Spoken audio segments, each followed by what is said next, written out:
Hi, I'm Sterling. Come on in. The water's dark, but it's probably fine. Thanks for joining me. This is a story about remembering, and how, and why. It is titled, A Memory Too. Mom's got PTSD. That much has been pretty clear since I learned what those letters stood for. Memory can be a terrible thing, betraying you at the worst times by bringing up your worst moments. Memory's a bastard. That's what I've learned, more and more every day. Mom was in the wars. The small ones, only a few people really had the means to fight. I say small. I know it wasn't like that for the people who were actually stirred into the whole thing. For them it must have been big enough to wrap itself around their whole world. It was certainly like that for Mom. She lost everything. Everything except me. Me she saved, she tells me. She's always told me. She's still got almost all her old combat prosthetics and implants. They're not the kind of thing you just remove without serious risk, and anyway I think she derives a cold kind of comfort from having them in there. Cold not just because they're all metal and graphene and other exotic carbon configurations. Cold because keeping them means acknowledging she might need them again, even though the world seems to have come to terms with the existence of people like her.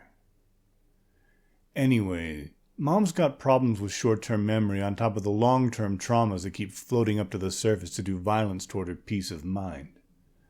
So she verbalizes the things she thinks are important, which seems to help. I've come this close about 1,000 times to suggest that she get a MemHelp module installed. But I know what she'd say. Hell, I know the tantrum she'd throw, yelling about how dare I even think about putting more machinery into her head. Look at all the shit it's already done to me. If you can't handle a little muttering after what I've gone through for you. It'd go on like that for a while, and then when she calmed down she'd tell me how she was too old for more implants. Even if it weren't a fucking terrible idea for other reasons, she wouldn't be able to adapt, no longer had the plasticity. Which is bullshit. There are all sorts of therapies for plasticity maintenance, but of course those are all right out too. So she mutters a lot. I've come to find it kind of helpful. I mean, helpful in making myself helpful. I can get a good idea of what she needs and what she's worried about just by standing near her. That's always been fine as far as I can remember, although I can't give you a lot of specific examples, just kind of an impression that it's a good thing, really, when she mumbles like that all the time. Specific examples have been cause for concern lately, actually. Remembering them, and then getting a close look when I do, a lot of them are really vague.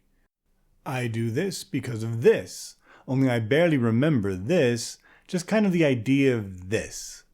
Mom's like this because of that, and that is a nebulous thing. Some images and phrases, but no sense of place and time, no going back and saying, oh yes, here's how it was when I was there. It's starting to really bother me. So coming back that night, trying to be quiet because I thought she was asleep, I didn't start making noise when I realized the bathroom light was on and the door was open. Especially since I could hear them muttering, I crept right up to the doorway and listened first. Nothing useful, mostly numbers. Numbers and times, which I guess is really just more numbers. Then I recognized the first kind of numbers. Coordinates.